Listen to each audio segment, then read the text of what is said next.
ตอนนี้ก็พาท่านประธานมาเบิ่งให้เบิ่งหน้าอะไรมาเยี่ยมมายามเบิ่ง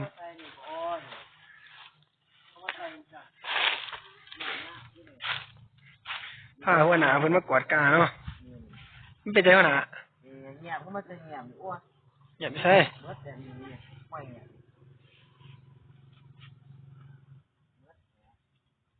มึงสภาพหน้าเนาะสนัดขาดด้วยตอนนี้หัวหน้าเพิ่นกวาดกาเนาะกวาดกางานค่ะ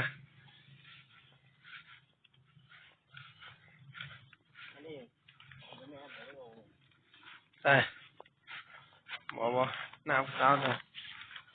สาวมดแดง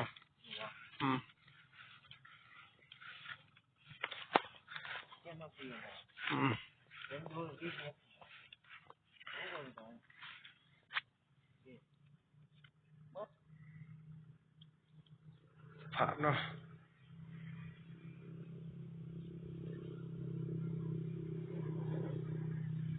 ไปครับไม่จะใหม่มาแล้วดอกมีคือเนาะบัวแต่หัวหน้าเพิ่นลงไปเนาะตอนนี้เนาะ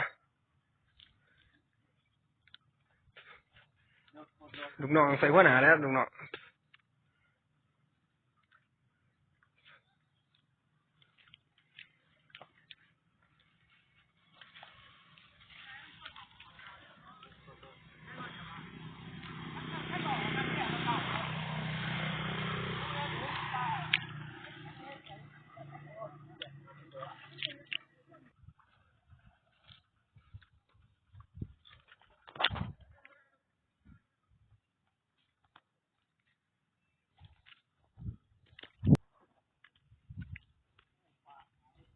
ตอนนี้ขึ้นมาเรียบร้อยเนาะใส่